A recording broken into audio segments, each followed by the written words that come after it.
Whistleblower Summit for giving us a voice that's not available anywhere else in the country. No one is allowed to have this voice, and I have some very brave people sitting here with me today. I'm going to let them each briefly introduce themselves, and then we're going to jump right in with 2 feet on some really tough issues about what people can do if they think that something's wrong in their court system and they're being discriminated against, or they have a team of attorneys and judges who are acting in a corrupt manner. We're here at the Whistleblower Summit, and what we love about it, and most of the speakers that are getting rewards, that are getting positive results, have statutes. They have federal statutes that protect them. What we find as attorneys, we have 3 non-practicing attorneys. I'm disbarred. We have 2 that are suspended. And then we have a public citizen who flew in all the way from Scottsdale. And she used to sit on the Judicial Review Board, where they assessed how judges perform. And I really want you to hear her personal experience.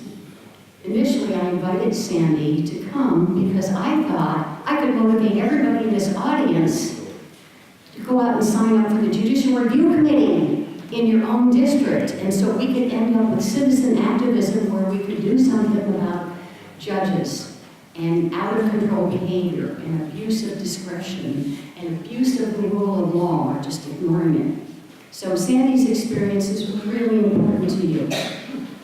I hope you're still encouraging Sandy, but maybe you just give them a way to contact you so when they get beaten down, you can be a support system.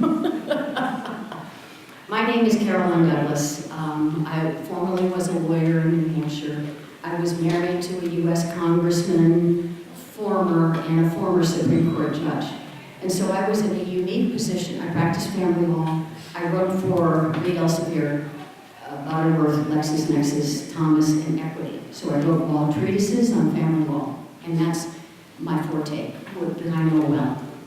When I went through a personal divorce is when I first understood that there's a crony system in what I thought was just my court. And as an attorney, I went through the things that all whistleblowers go through. Do I report it? Do I not? What's going to happen? But in the end, there's a few of us, the 1% of the 1% of the 1%, who just have something intestinal in them that makes them stand up and do the right thing. So I started going around, and I think I went first to the chief judge, and then the supervising judge. And they actually ran out of the building through the back door to avoid appointments with me. I went to the president of the bar. I finally got a sit down with the chief editor of a statewide newspaper. And he was upset when he walked into that restaurant and realized it was me. Now, like most whistleblowers, I overcompensated. I had a huge packet of material to prove what it is that I was saying about systemic discrimination. I went to the FBI, I went to the U.S. Attorney. In the end, it wasn't my case. There was another former wife of a Supreme Court judge. And the judges were colluding behind the scenes. And when that story broke, all of a sudden, well, that and the Associated Press, this group, it was called the Ex-Wives of Judges Club. And this group, we met, and the Associated Press heard about it, and it went London, Washington Post, New York Times, Boston. It went all over the country for a short time. Our state Supreme Court judges, I was lobbying them like crazy.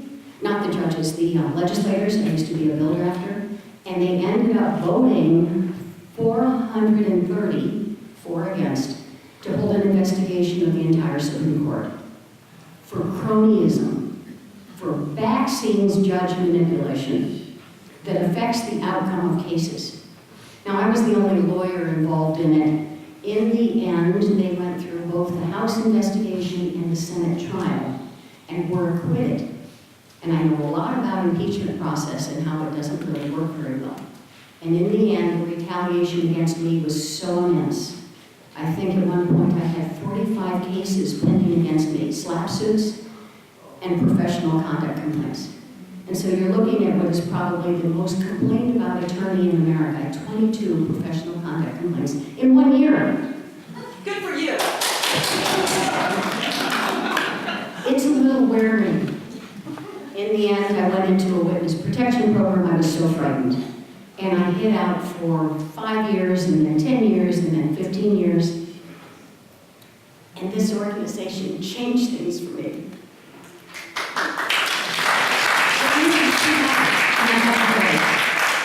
And I published my own book, my own law treatise. It's about 300 sneaky judge tricks, things they do to throw cases, and it's for pro se people.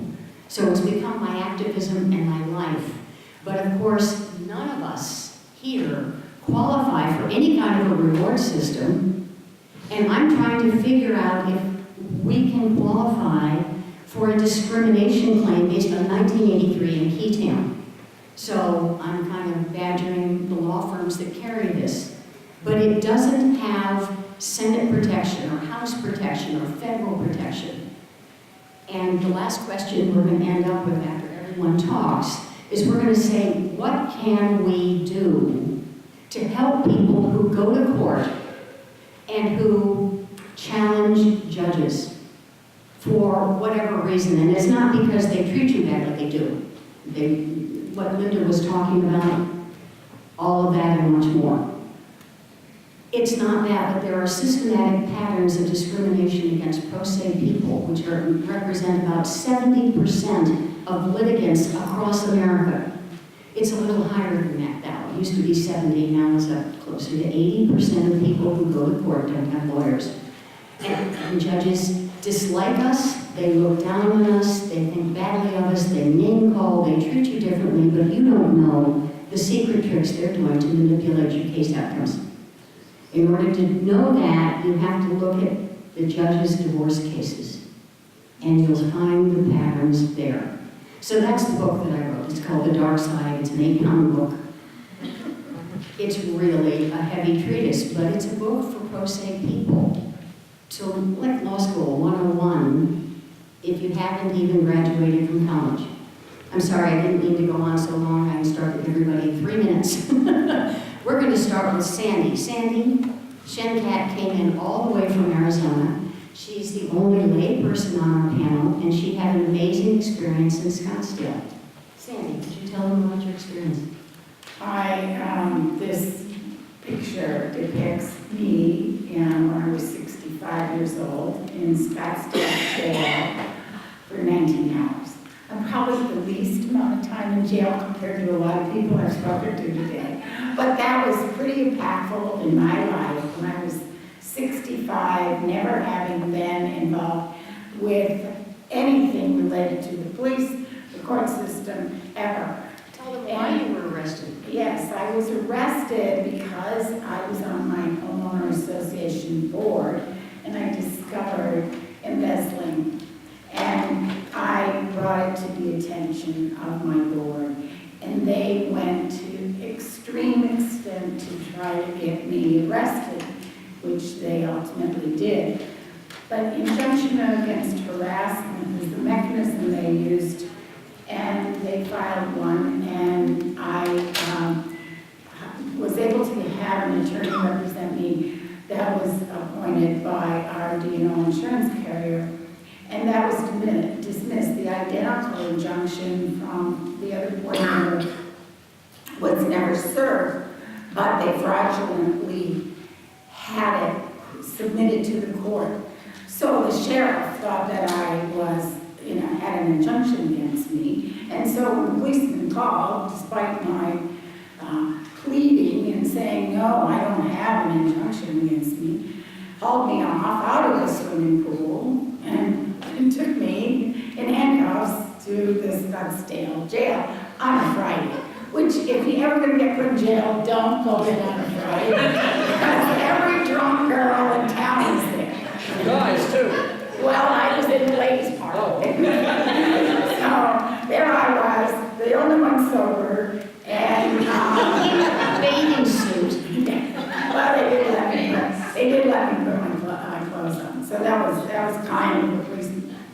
And anyway, it took me 2 years in the court system to try to prove my innocence. And I had 2 different lawyers, and they bundled everything up for me. And I ended up in appealing, and that was a mess. And so a couple years later, I then got my conviction set aside myself. But in the meantime, I had spoken to my mayor and my police chief and everybody. And my mayor told me, oh, you should really sue the city for false arrest. Well, it was a little too late. And ultimately, I just volunteered for the Judicial Appointments Advisory Board, which is a 7-member board, and I was there were 2 lay people on the board. The rest were judges or lawyers. And I have been on that board for 5 years. I resigned so that I could be here today without fear of being penalized from my city, and I was threatened. So, and anyway, I only had one more year, and would have been turned out.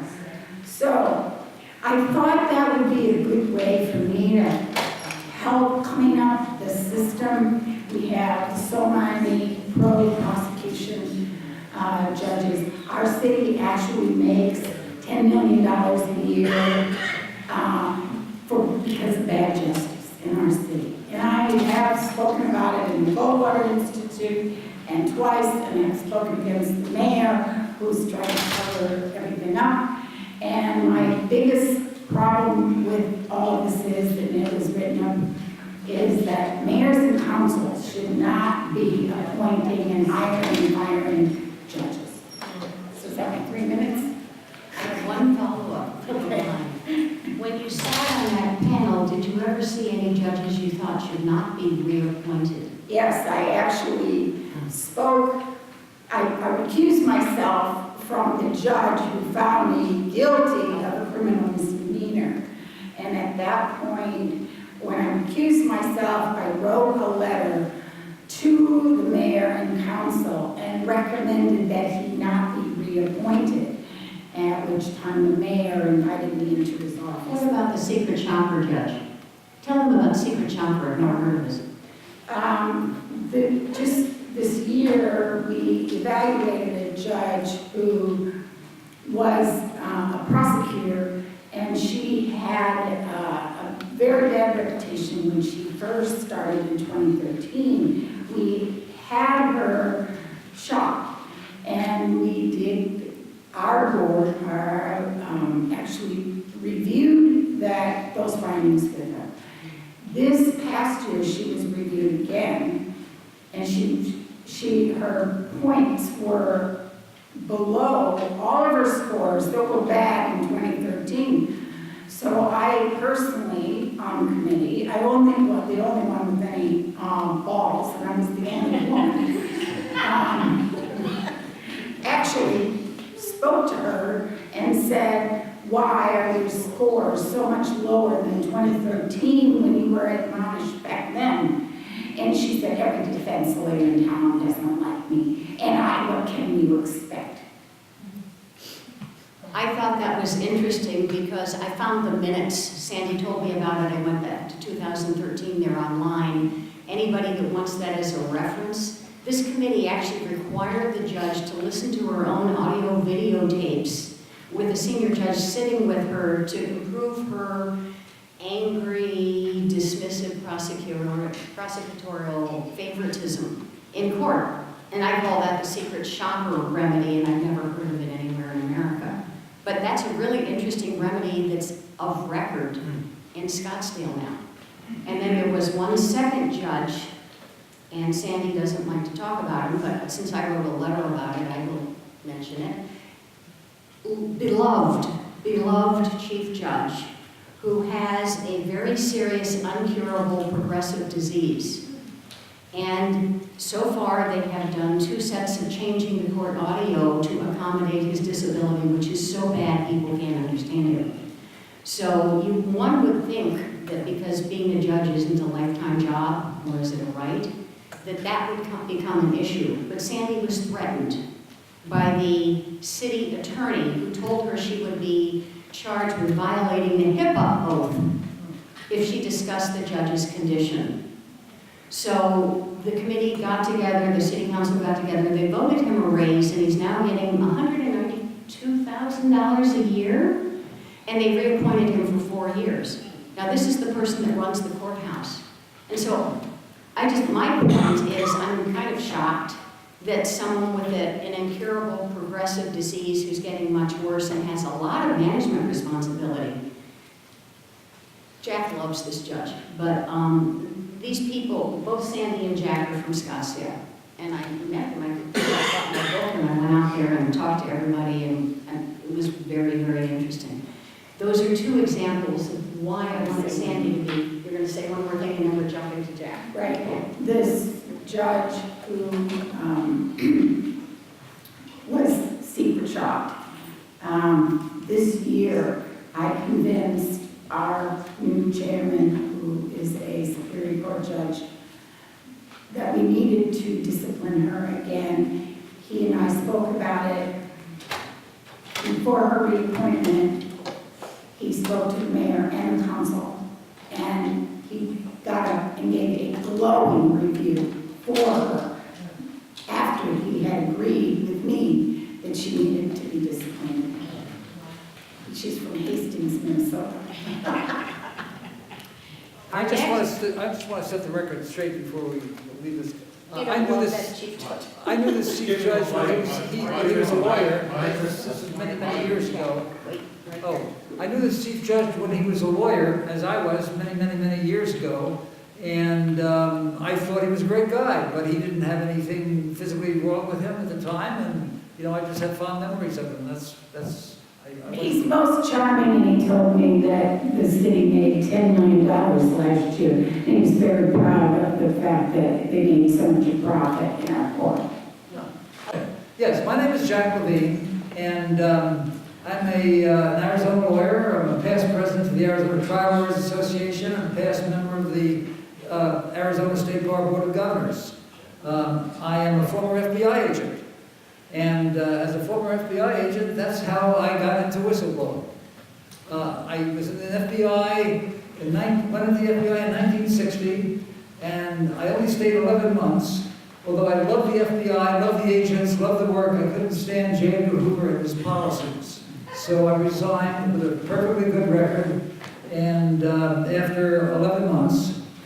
And I went back to New York for a job, and I ran into an old friend of mine who was then a lawyer also and worked in the organized crime section of the Justice Department. And when he heard that I just left the FBI, he said, "Oh, Jack, come on down to Washington and interview for a job with us. We've been looking for somebody just like you for months." So I go down to Washington, and I'm in the interview room with the section chief, and he's asking me about how the FBI gets such wonderful information. And I thought for a second, I said, should I be telling him this? And then I said, oh, of course I should, because the FBI is under the Justice Department. The Attorney General is J. Edgar Hoover's boss. So I started to tell him, and pretty soon I had every high-ranking official in the Justice Department listening to what I was telling them. And at the end of the interview, they asked me to prepare a report for the Attorney General. Tell them what you told them. Oh, well, I talked about the illegal wiretapping, the illegal mail interceptions. I talked about the illegal break-ins to people's apartments and homes. And I told them about why the FBI wasn't investigating civil rights investigations in the South, or civil rights incidents in the South. And I talked about anti-Semitic attitudes in the Bureau. I was the third agent in FBI history the third Jewish agent that they hired. Only 2 others before me. And let's see, what else? So that was about it. Anyway, I was asked to write a report for the Attorney General, and Byron Whizzer White, who was then the Deputy Attorney General, later become the Supreme Court Justice, asked me to prepare this report. I went back to New York, spent about 3 weeks. They wanted a very detailed report, names, dates, places, And before I even finished the report, Hoover had found out about it. And because I completely forgot to tell the Justice Department that in addition to thousands and thousands of wiretaps all across the country, he also had the Justice Department telephones tapped. So needless to say, J. Hoover was not happy with me. Not only did I not get the job at the Justice Department, because he wrote a personal, he picked up the telephone and called Robert Kennedy and told him that if he even thought about hiring me, they'd never get any cooperation from the FBI again. So, not only could I not get a job in government, I couldn't get a job anywhere, because he had me under 24-hour surveillance for 2 years, had my telephone tapped, had my mail covered, the whole works. Every place I went for an interview, I was interviewing for a job as a lawyer in New York. The FBI agents were surveilling me, came in behind me. They would typically, be asked by the prospective employer, well, why are you interested in Jack Levine? And they would tell him typically, oh, can't talk about it, it's confidential. And so, of course, with that kind of reference, it was very difficult to get a job. Moved out here moved out, not here, but I moved to Arizona to escape Hoover. He had a lot of influence on the East Coast and the West Coast, but I had just gotten married. My wife and I thought that maybe he didn't have so much influence in between. And agent friends of mine were contacting me, telling me that they seriously thought my life was in danger, because agents in the past had been in similar circumstances to where I was, ended up having unfortunate accidents. And so, to protect myself, I wrote a magazine article about Hoover and the FBI and the Communist Party.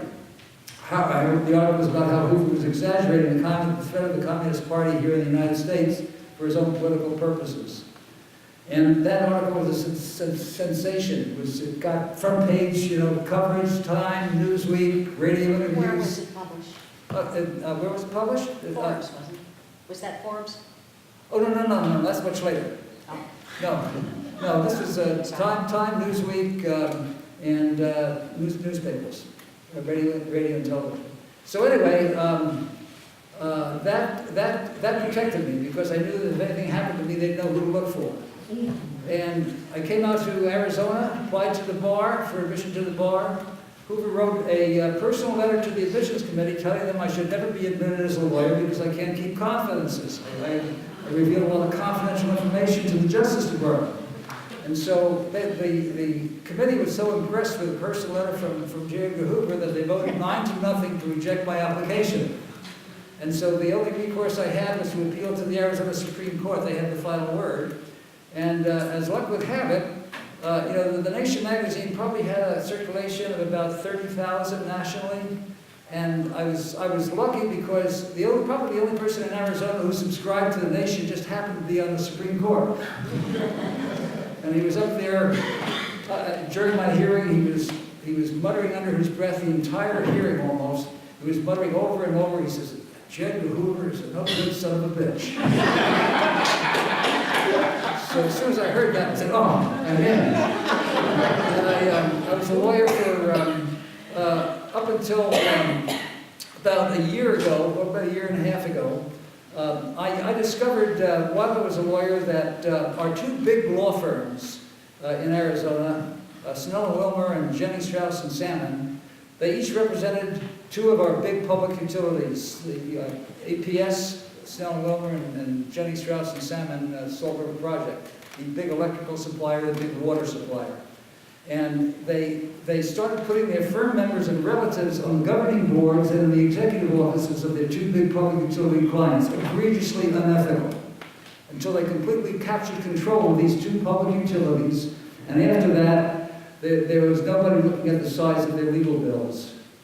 And Name the three top offices they were filling with their firm members and relatives. oh, well, on the Salt River Project, there was the governing boards and councils and the general manager of the Salt River Project. On APS, the law firm sent over the son of the senior partner, and he took over as president, CEO, and chairman of the board of both APS and their parent company, Pinnacle West. So they completely control both those utilities. I estimate that. And then the other thing I discovered was that at election time, all of our big law firms divide up our government agencies, state, county, and city, and we each select an agency. They bundle campaign contributions from firm members and relatives, and they give it to whoever's running for the head of the agency. And when their person gets elected, there's nobody looking at the size of their legal bills either. So I estimate that if I could do something about this, the water bills, the electric bills, the state, county, and city taxes would probably go down 10 or 15% right away. And there's going to be a lawsuit, I hope, soon about that. How many years has that gone on? It's gone on for almost 50 years. And what do you think the value of that over the 50-year period is? Oh, Overcharging, the overcharging. The overcharges are probably close to $1 billion. $1 billion. Yeah, they had thousands and over that period of time, thousands and thousands and thousands of lawyers. Tell them about your packet, and then we're going to switch to Rhetta. Okay, my packet is, I put together a packet that's entitled An Introduction to Multi-Million-Dollar Class Action Lawsuits. This has all the details about this egregious public corruption scandal and the overcharging of our taxpayers and our water users and electric users. And I'm looking for a law firm to represent me because I own the right to bring this action against these big law firms because I have asked the Attorney General, pursuant to our state statute, to bring this action, and he's refused. And the statute provides that if the Attorney General declines, then the person who's made the request to the Attorney General has the right to bring the action. So I own the claim. I'm looking for a law firm to represent me. This could be worth $1 billion.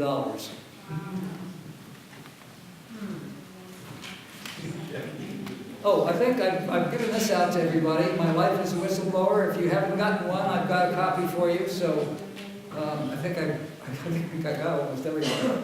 Thank you so much, Jack. Sure. Rhetta Daniels is closer to home. Oh, I'm sorry. Rhetta Daniels is it on? No, push. No, sorry. We're not very technical. Closer to home. She's a Virginia attorney who, like Jack, and he didn't tell you that aspect of he's been fighting for his professional life for the last 18 months. There is something about criticizing judges or the big boys or the powerful people, and Jack's been lobbying about this utilities corruption.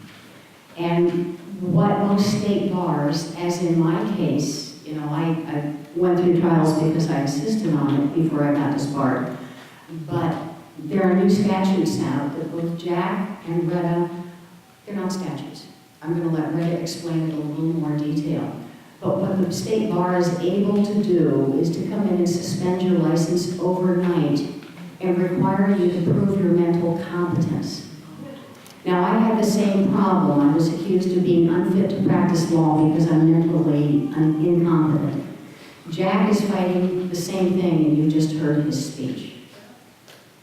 Rhetta is similarly fighting on a different coast. So Rhetta is in Virginia. Jack is in Arizona. I was in New Hampshire. There are, what we're going to get into after Rhetta, we're going to get into this whole issue of regulating attorneys by the state bar, where they can come after us with impunity for trying to sue a judge or trying to complain about judge abuse in court or trying to complain about discrimination based on our status. And I now give you Rhetta Daniels. Thank you very much. Can you all hear me? Yes. Okay. You'll recognize my southern accent, colored by cold. But anyway, my background was kind of interesting. I was the first woman ever hired to be an assistant Commonwealth's attorney in a suburb of Richmond, which is really part of the city. We had about 10 prosecutors, and I came in as the first woman. They didn't want me, but they needed me, and that was 1977. So I started there and became their chief deputy when the chief deputy decided to run for Commonwealth's attorney. Well, of course, that meant my life in the Commonwealth Attorney's Office was going to be history if he got elected. And he booted the other guy out by revealing he'd used marijuana in college. Of course, it was about 35 or 40 then.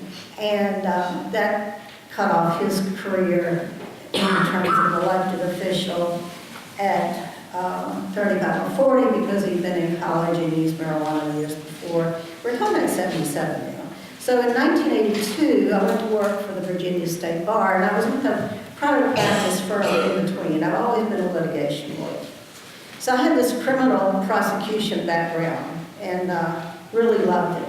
So I went to the bar, and that was political. I wouldn't have gotten that position if I hadn't had some political pull, but I was their first woman assistant prosecutor and became what is now their chief deputy. They called it then senior assistant. There were only two of us. And I grew on up, and there were some more and so forth, but I became their senior assistant. Well, the first thing they asked me to do was cover up 2 criminal cases that were egregious. And I walk into the bar, and they said, you can't, my boss, my single boss said, you can't set these cases up. And I said, what do you mean I can't set up these cases? They've been convicted. You can't set these cases up. I said, but they've been convicted. One of taking sex and payment of fee, and another one for taking cocaine, for defending a cocaine defendant who was distributing cocaine. Those are ethical violations. They were convicted. And those were attorneys. So those were attorneys. Those were At state, the bar, I Virginia was state prosecuting bar lawyers, okay? So I was told, no, you can't set them up, and I thought, well, I'm going to get around that, but I'm not going to lose my job, hopefully. So I just had the committee chairman write me a letter from each committee and say, set up these cases. And I set them up, said nothing. Then my boss went through the roof, and I said, well, I didn't have any choice. The committee chairman told me to do it. So that was 1982, and I made a vow to myself in 1982 that when I got old enough, if the corruption continued at the Virginia State Bar, and I was still around and I could support myself without a law license, I would out the State Bar for its corruption. So I did it case by case until 1990, when I was still with them. I got fired in 48 hours. And I got fired for outing some large firm members and well-connected lawyers who were engaged in manufacturing evidence for a lawyer I was prosecuting for the bar. And it was manufactured letterhead, and letters had been backdated, and an FBI agent and I were working the case. He was a bar investigator by then, and we discovered the manufactured letterhead and blah, blah, blah. So anyway, go to court on a show cause, because they wouldn't give us a letterhead. And the respondent said, oh, well, my lawyers have the letterhead. I asked for recess, went and had my boss issue subpoenas to these 2 lawyers, who were very well placed, fax them to me in Alexandria, Virginia here, and had them served by the sheriffs in Alexandria. And suddenly the judge continued the case and didn't set a date.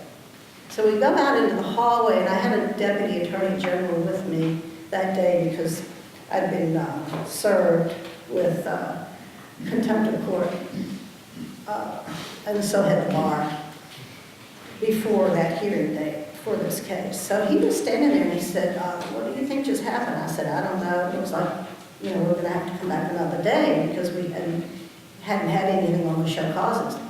And the 2 guys that were defending the respondent came out, walked up to us and said, there's more than one way to win these 2 cases, and walked away. And the deputy attorney general, who's about 6 feet tall, looked at him and he said, what do they mean? I said, I'm going to get fired. He said, Rhetta, you're not going to get fired. I said, I'm going to get fired, Bill, just watch. 48 hours later, I was fired. I was given 4 hours to leave the state bar offices, turn in all my keys, blah, blah, blah. So we jumped to, from 1990, except I will tell you what happened to the respondent. They sealed her case in Alexandria. They dismissed both of the charges against her. I lost my job. It truncated my retirement. It cut off my income abruptly, no severance. I hired a lawyer. He did the best he could. He got me a letter of recommendation, which probably wasn't worth the paper it was written on because they smeared my reputation. But nevertheless, I went into private practice and started defending lawyers. So the lawyer that I had been prosecuting went on to continue to commit her fraud, and she was convicted of immigration fraud by the federal authorities in Alexandria, lost her license, and of course went to federal prison for selling babies and immigration, arranged marriages and that kind of thing. The bar let her practice for 4 years after they fired me. So that's what happened in 1990. So I lost my job, I lost my income, my reputation was smeared. There's a pattern. There's a pattern for every whistleblower. Usually the first thing that happens is you get fired. Then they put out the rumor you're crazy. And then they try to break you financially. Well, fortunately, I had such a reputation for being what they call the Cobra that I got lots of lawyers who wanted me to defend them before the bar. So I did that from 1990 until 2018, the spring, when the bar decided to say I was unfit to practice law. They bring a case against me for impairment, which frankly surprised me, because I thought they'd go for misconduct. But impairment in Virginia in bar proceedings is confidential. So they could do it behind closed, locked doors, as Mike Volpe knows, because Mike Volpe was there that day. Anyway, they said, okay, Rhetta, you've got 3 doctors who say you're completely fit to practice law, but we're not going to pay any attention to it, because they really don't know. They've only known you, 2 of them, over 30 years, and one's a psychiatrist, and then one's a cardiologist, and the other internist who's known me 10 years. So I pretty much covered the waterfront with I'm competent to practice law, not medically or psychologically or physically unfit to practice. We gave them the reports ahead of time. They ignored that. The doctors came and voluntarily testified. They ignored that. The psychiatrist gave an affidavit after the hearing saying he reviewed everything, including the transcript of the entire hearing and some, I don't know, 1,000 pages of exhibits. And I was fit to practice law. They ignored that and told me that I had to sign releases giving up my HIPAA rights and First Amendment rights and all other kinds of rights, the due process rights, to let them have 5 years of medical records from all of my providers. And I had to go to an independent evaluation by a psychiatrist. So I researched the psychiatrist, found out that since 2005, he had declared every single respondent that he'd examined was impaired. And my psychiatrist, who fortunately I had, because my mother, I had to take care of her, and he treated her until she died for like 20 years or more. And so I stayed in touch with him. So 35 years I've known him.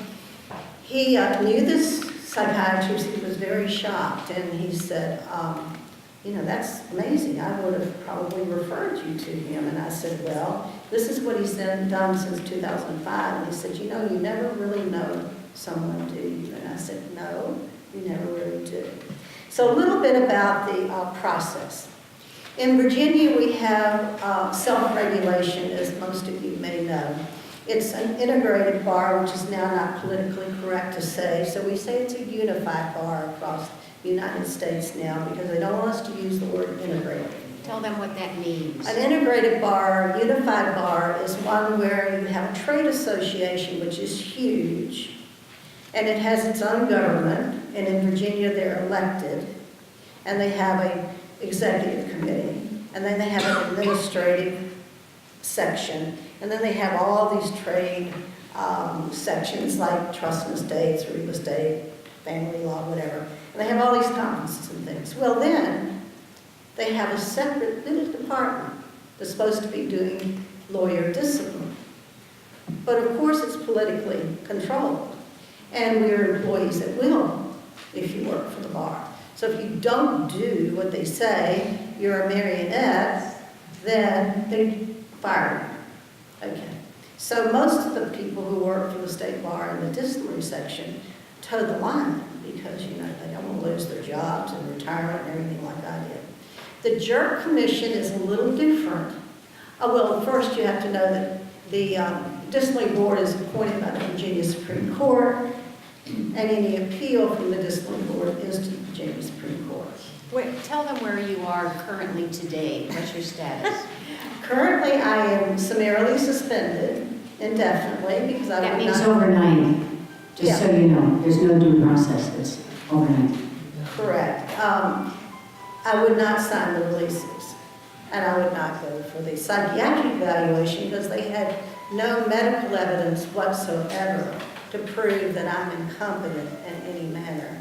And perhaps you all might want to come in next as witnesses to say that I've spoken to you today, and you don't see any incompetence in this one, okay? I don't know. Well, I want to tell you about the JURC Commission. I love that acronym. It's the Judicial Inquiry and Review Commission. It's for judges. They have a commission appointed by the General Assembly as opposed to appointed by the Supreme Court. They have supervision over our Supreme Court and all our judges.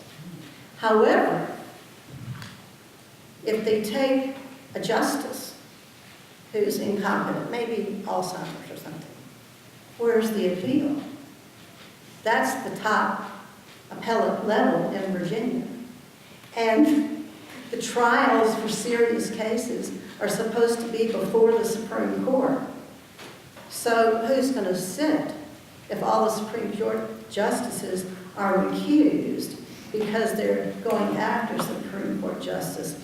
The other thing they do and that you all need to know about is if you file a complaint against a judge in Virginia and the case is pending, the very next day they send you a letter and tell you they're going to take no action because the case is pending. It doesn't make any difference how bad it is. So that's the synopsis of what happened to me, and I spoke out against judges, of course, and against other lawyers who were well-placed, which got me in this situation. But I also have been speaking out for the last 2 years, outing the Virginia State Bar's corruption. The one thing they have done, which I think is really kind of ironic, they changed a code section because of me, because I started using the only public code section that we had where you could bring a public complaint against a lawyer, and so could judges. They could use it too. They eliminated that entire paragraph in 2017. Now it's no longer in that statute. I don't think they did it right. I think we can still use it. However, they eliminated the ability of the public and judges to bring public complaints against lawyers. So everything can be hidden that they're doing. I have 28 years of statistics showing that no big firm lawyer, no well-connected lawyer has received public discipline in Virginia in the last 28 years. And I can tell you, it's 38 years. Well, thank you very much.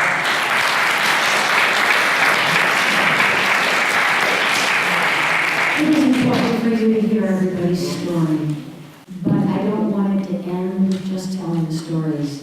What I'm looking to do now is you're just going to have to take it that we are not getting rewards and we're not able to sue.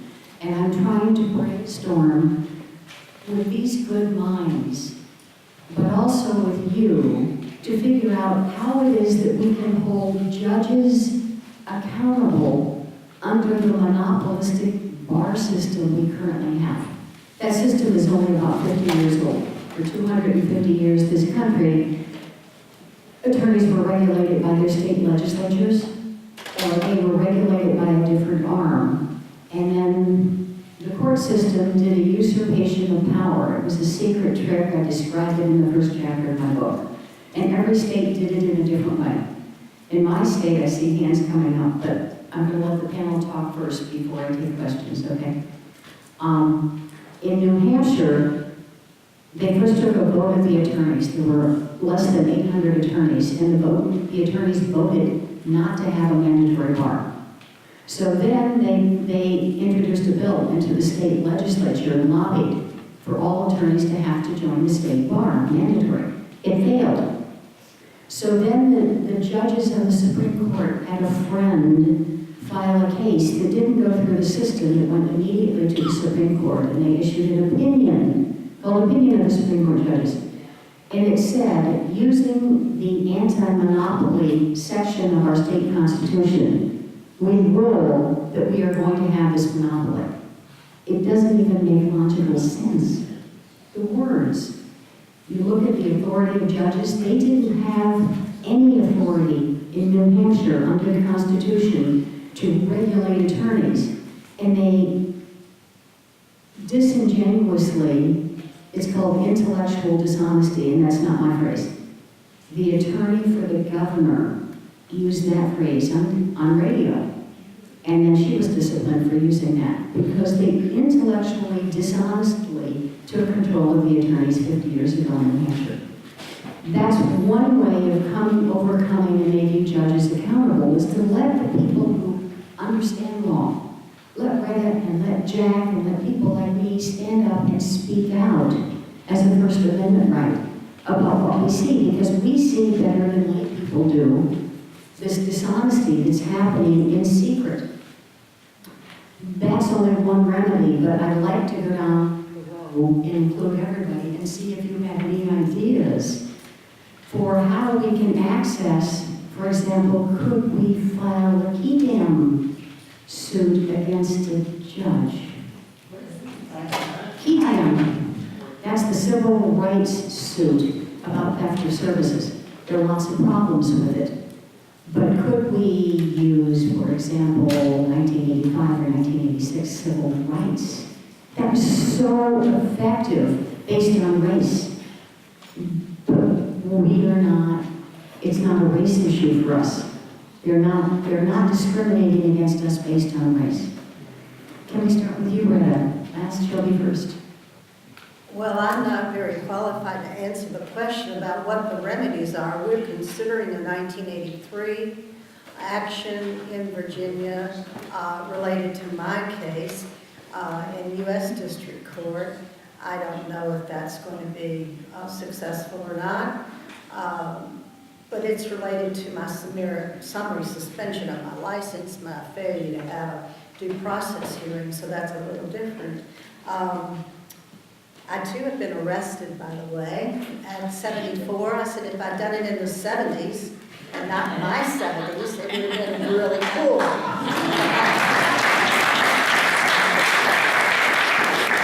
My kids might have appreciated it in the 70s. They were kind of shocked when their 74-year-old mother got arrested. But, you know, that happened for failure to appear when I didn't get served with a show cause order. But a judge issued it. Sandy too. Oh, yeah, You were arrested for two arrest here years. at something you didn't know was happening. 2 arrest years. So, I don't know about QTAM. QTAM, or however you all say it. I've heard about it. I'm going to explore it.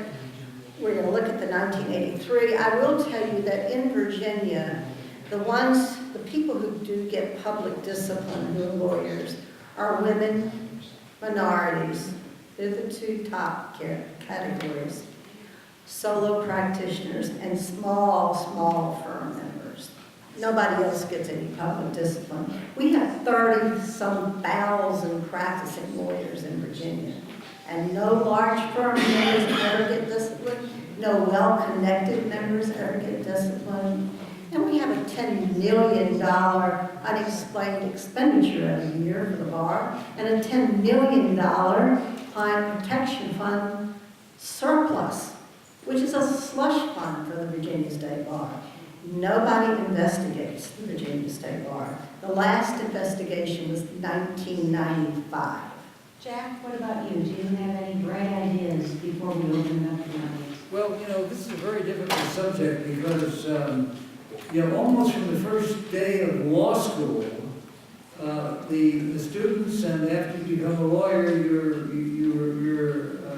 viewed with the notion that of reverence and respect for the judiciary. In fact, I've always been in jurisdictions, New York, I practiced in New York for a good period of time, probably in the FBI and then in Arizona. It is unethical to criticize a judge. But that's not a rule. That's not written into the Code of Professional Conduct. No, it is not. It is an informal practice. It's It's not a statute and it's not a rule. No, but it's very well recognized by the judges And by the bars. and by the bar that it is unethical to criticize a judge for any conduct of the judge in their judicial proceedings. But if it's not a rule and it's not a law, and they're punishing you, is that not discrimination? You know, I don't know what it is. It's just a custom and practice, and I don't think that it's a hard thing to change. And by the way, judges have immunity from civil actions. You cannot sue a judge, they're immune. So that's a very important obstacle. You can sue a state judge in federal court and get monetary damages. I'm sorry? You can sue a state judge in federal court and get monetary damages. We're going to you're going to start our questions from the audience, but we have to talk to Sandy first, okay?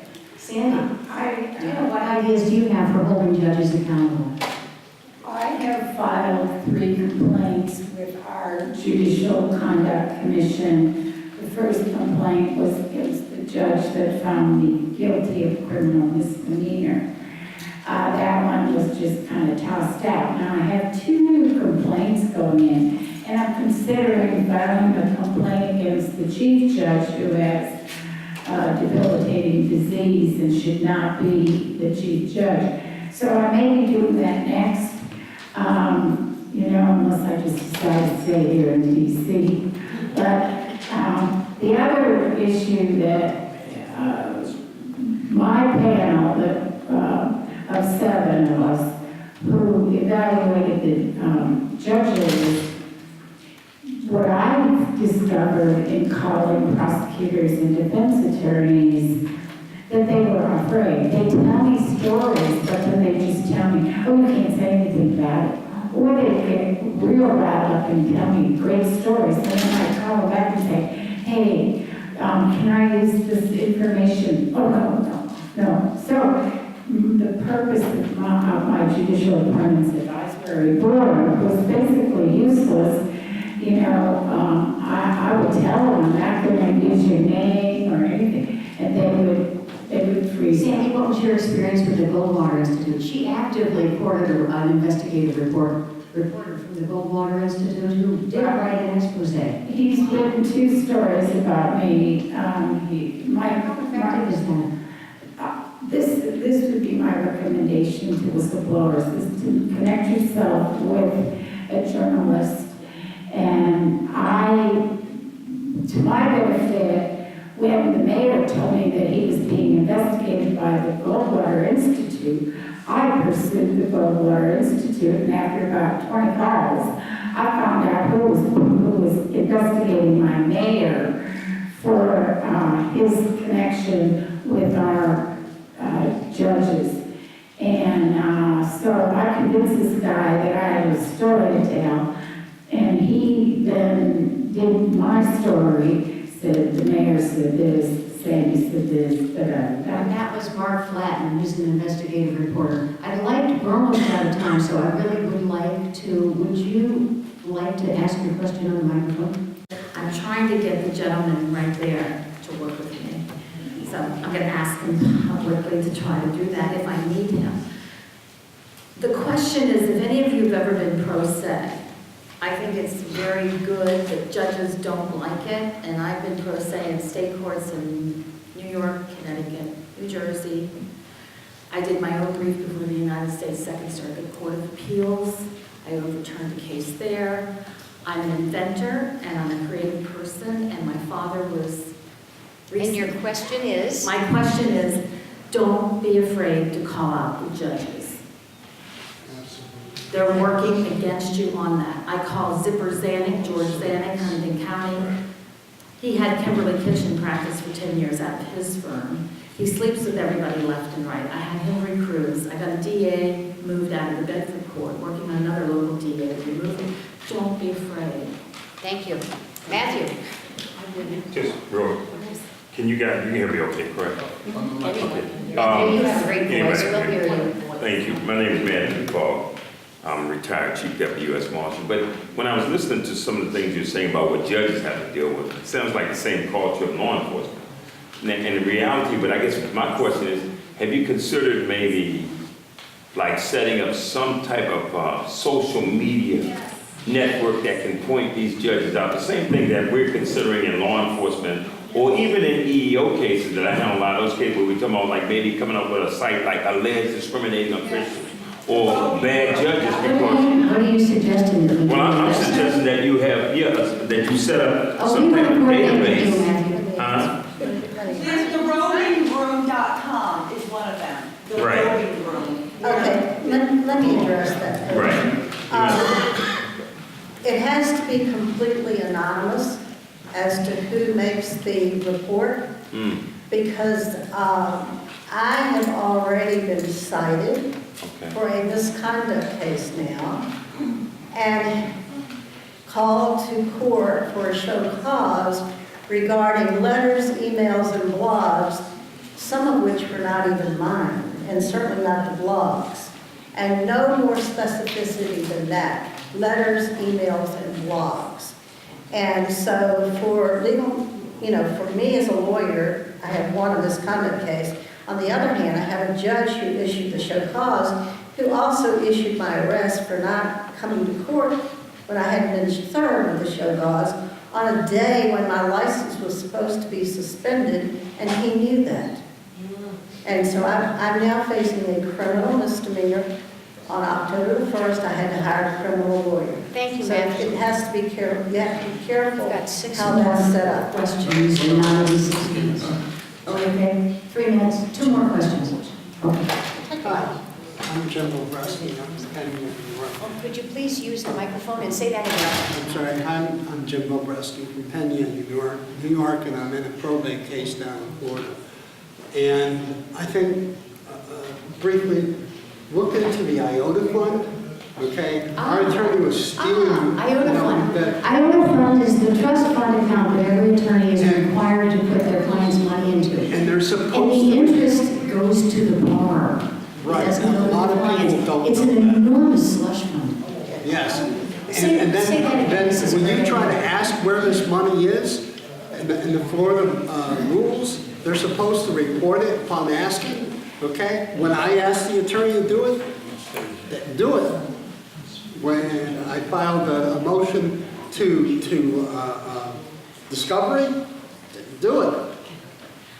Okay? And the other thing is looking into the Sherman Antitrust Act and the RICO Act. In my case, where it seems like they told the clerks, our motions were labeled miscellaneous letter, okay? We're talking a 100-page document with exhibits, 1, 2, 3, succinct, obvious stuff. Bank accounts, just ignored, like you people were saying.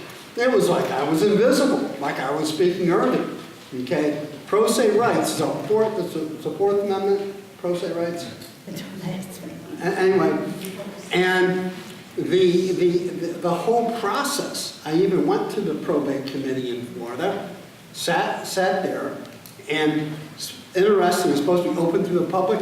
They had only one person in 4 years ever was heard, and I was the second person, okay? They promised me a subcommittee, now that's in perpetual pause, I think. And the system is just, the people, like you say, they keep it out of the public. Why is it that, especially in probate and estates and personal injury, these are two things that they monopolize on, and that's got to stop. It's got to be public. Those are huge money makers for big law firms. When they take absolutely. probate cases, it funds the entire, what we call the nut of the expenses. It pays salary, rent, everything, and it's pretty anonymous. Yeah. And the rate Why do that they happens put up in probate court, when the person's incapacitated or dead, for gosh sakes. Well, So you don't get a lot of, pushback. I had a real experience with this in an estate probate guardianship trustee case. I issued subpoenas for the attorney, executive trustees, IOTA accounts, the firm's IOTA accounts, all the bank accounts that were corresponding, the judge suspended my subpoenas for 18 months. Suspended? Suspended them. Suspended is No one's subpoena. heard of that, who's a trial lawyer. And then after 18 months, on the day that he issued the criminal misdemeanor charge against me, he squashed the subpoenas. So the IOTA accounts were never examined. Now this estate is bankrupt. Well, I have an idea that It's I public, one thing I want to say real quick, Okay. and I'll leave. No, I'm just. These are public servants. They represent you. Yes. The courts are public buildings paid for by the taxpayers, not a committee for lawyers to have a good time in at everybody else's expense. And this is what our whole founding fathers wanted, was disclosure, access So what's from the answer? day one. What's that? What if they considered retaliation against attorneys who complained to be either witness tampering or obstruction of justice? Absolutely.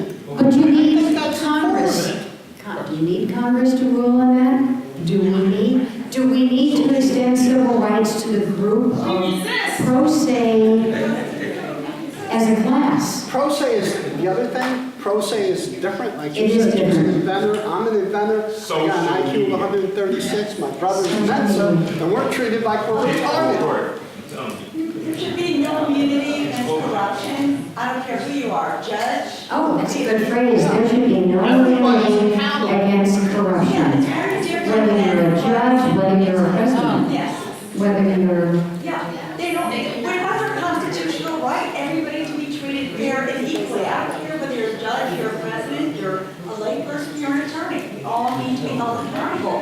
If you hurt somebody on purpose, if there's a pattern, then they need to be held accountable. If there's an error, then they can fix it. If they don't fix it, then you know what they are.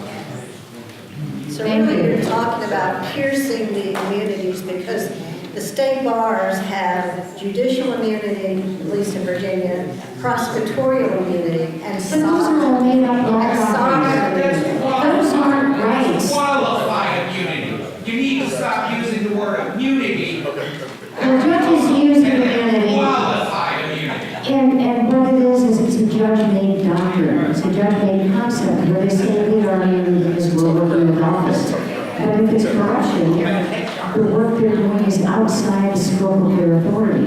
Their authority to be a judge is not to be corrupt. Thank you. Thank you so much. And thank you for that.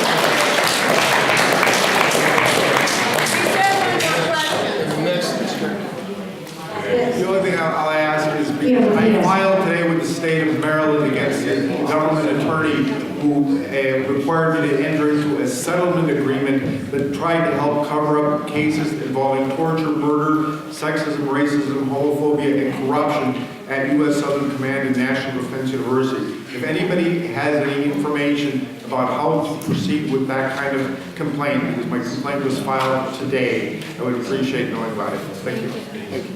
Thank you.